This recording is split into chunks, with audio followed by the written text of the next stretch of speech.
Hey guys, so in Module 5, we do an assignment where you are asked to shoot under high contrast light, and you asked to expose for your highlights. In other words, to make sure that your highlights aren't blown out. And it sounds easy, but then it seems to trip people up quite a bit. So yesterday I was bumming around with my son, which is always entertaining. I ask him if I can take photographs of him, and he says, yes, sure, and then proceeds to eat a toffee and stick his hand in his mouth, picking bits of toffee out of his mouth. So I've already sort of eliminated a lot of the dud shots from what I was doing with him yesterday. But I asked him if I could do it because there was this high contrast light. And I wanted to show you what happens when you don't expose for your highlights, and then what happens when you do expose for your highlights. So I was shooting manual. I had been shooting other stuff earlier in the day, hence the ISO of 800, which clearly I don't need. But I wanted to show you, on this image, my camera was telling me it's actually like half a stop underexposed. And you can see that it's not. It's very definitely not. And the reason for that is because of this seriously high contrast light. So the light was coming from the kitchen window, and it was this strong beam of directional light coming into the house. That kind of beam where, you can see this golden light coming in. It's not diffuse light, it's directional, it's a beam, it's aimed in a particular direction, and it's really the kind of light that we love looking at. It's beautiful, but it's the kind of light that's really hard to shoot under, precisely because when you try and shoot under it, the camera said I was slightly underexposed, but clearly I'm massively overexposed. So why is that? It's because cameras are designed to record 18% gray as a proper exposure. So my camera is trying to get me to an 18% gray proper exposure. So that background is close to that 18% gray. But in doing that, the foreground, my son, is just completely overexposed. The other reason why you can't record an extreme range of highlights and lowlights is because cameras just aren't designed to do that. They can't do that. Humans have a far greater dynamic range. We can see a whole lot more light and dark at the same time than a camera can. So when I was looking at the scene with my naked eye, my child did not look like a snowman. He looked pretty normal, and around him looked pretty normal. So the trick with this high contrast light, with this very intense light, is to take your meter reading from this bright area.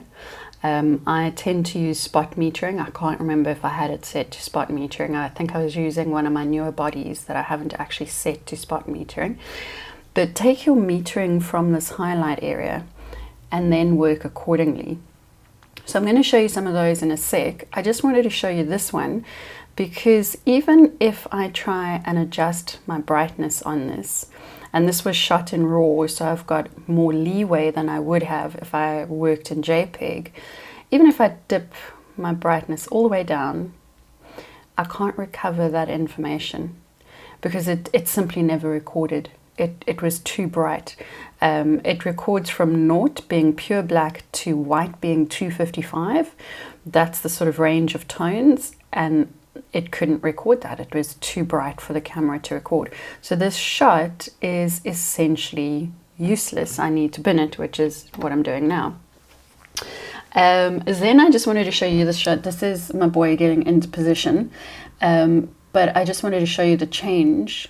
And you can see how much I've sped up my shutter, and I've slowed down or lowered my ISO, and that is now properly exposed. And the camera was telling me this is massively underexposed, but it's properly exposed. And I also just wanted to show you this because of the difference in shadow. So this is from the kitchen window, the burglar bars in the kitchen window, and you can see because the burglar bars are far away, that shadow has a softer edge. But here you can see on his hand that shadow is right there, so you've got a pretty hard shadow. And you can also see how this is the background of that first shot that I was showing you. And that first shot looked overexposed in the background. Here, with these exposure settings, this is dropping off into black. And that is because I've exposed for the highlight areas now. I've exposed for his skin, so this drops off into black. Now, this is not a shot I would use. He looks awkward, he's getting into position. I just wanted to show you the difference in shadow. What happens as the object creating the shadow moves further away or closer to the subject. And then I also just wanted to show you the exposure here. So I'm also going to dump that image. And then these are the images I sort of started liking, and this is probably what I'll process. So here you can see I sped up my shutter. In retrospect, I would probably actually take that down again, because my sun has got quite a yellowish tone, and I'd probably also play with that a bit just to get it warmer. Because the light was warm. It was this beautiful orangey sort of color. I always shoot with auto white balance, so I'm letting the camera decide what it wants to do, but because I'm shooting in RAW, I can always adjust that.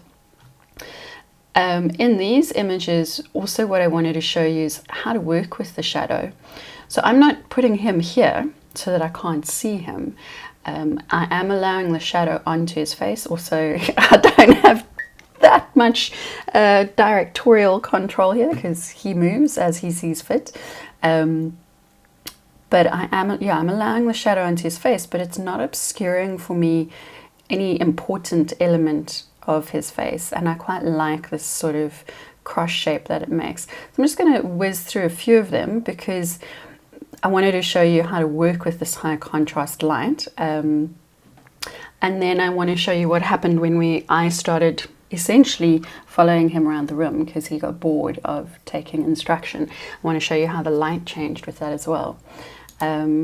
So there's him as well, also with that highlight and the shadow, and I really like the interplay between the two.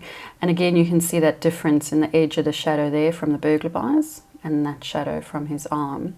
So I'm just playing with those differences and remembering, according to the light meter in my camera, I was like 2 stops underexposed. I was like full 2 stops underexposed, but his face is now properly exposed.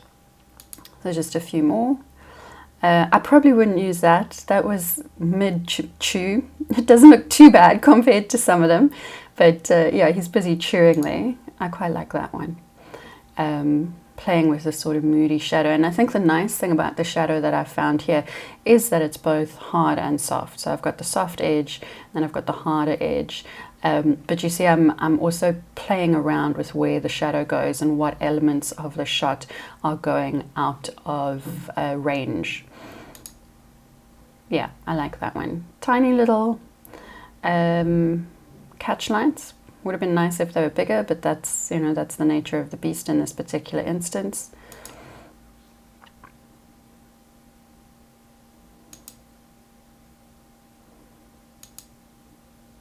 Oh, that's Gabe saying photograph my eyeball. It actually didn't. It says that I've got focus there, but it doesn't look like the focus locked there, or maybe he moved because that area is in focus. And this is on a macro lens on an f3.2, as you can see. And so I think he just moved that little bit. And because of that, for me, the image is not really usable. So this is backlighting. And one of the things I will do, if I can persuade him to be my model again, and you can see here he's mid-toffee from his mouth. Here, this is the kitchen window behind him, and that's the stream of light coming in. So what I do want to do at some point is just show you what happens if I place a piece of paper or my hand or anything just close to his face to bounce that light back into his face. It's quite incredible when you do that, when you get that bounce light back in to relight the face. But for here, I just wanted to show you the backlighting and how that creates a sort of halo around him. and then a shot like that where I'm not really looking too much at the backlighting, but I'm playing around with the moodiness of it, you know, the sort of darkness of it, and purposefully here going a bit darker than what the light meter was recommending. This one I wanted to show you because this is flare. And a few of you have been struggling with flare, and I wanted to show you the difference. So here, there's not a lot of the light coming into the lens because Gabe's body is blocking that light. Here, it's coming in around him, and can you see how the tonal values become thin here? And you can also see the sort of flare, that ring over there. So what's happening is that light is bouncing around in the lens, and it's preventing the sensor from properly recording all the tonal detail. So historically it was considered a fault, but then of course we realized, well, it creates a particular mood and ambiance. So here where I don't have any flare, the shot is quite dark. I'm actually just going to lift it a bit. There we go. Yeah, I'd probably keep it about there. You know, the tones aren't thin because he's blocked that light from bouncing around. Here the light comes into the lens, it's blocked, sorry, it hasn't blocked, it's bouncing around. But here there's flare, for me, creates a sense of nostalgia, it creates a sense of wonder, a sense of childlike innocence. I really do like shooting with flare when I'm photographing kids because of that sort of beautiful ephemeral feel that it gives, which is very different to that. More flare. He was busy posing and punching, but also I think I left this one in the cache of images because of that burnout there, and so you can see just how strong the light actually is behind him and how much of a dynamic range there is. More flare, but even here it's just sort of, you know, no, this one didn't have focus. Oh, and those are your blinkies, by the way. You can enable them in your camera or you can enable them in your review software, but that's just telling me that those areas are overexposed. That's why I put this one in. Because even though technically those areas are overexposed, if the shot were in focus, which it's not, I would use the shot because of where the overexposure is. Then, same room, okay, so there is where he was sitting earlier. There's a bookshelf here, dark wood bookshelf behind him. You can see the sort of beam of light hitting the wall behind him.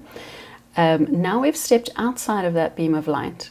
We're next to it, and there's a lot of soft bounce light around in the room. So the light on his face is changing completely.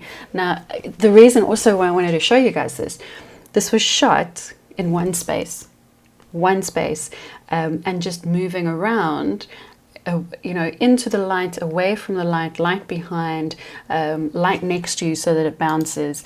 And this is the range of stuff that we can get. So here he's lying on the couch. There's a big window here, a big door here, but it didn't have direct light. And then over here, or that side of the room, is where that light was hitting, and so you've got a bit of bounce light there. Can you see how it's filling in over there? So you've got the softer light from the window, from the slidey door, and then you've got a bit of the bounce over there filling in on the side. And this is really lovely portrait light. It's really soft, beautiful portrait light, and you can do stuff like this with it. I do think, sort of looking at this image, you can show where your focus point was.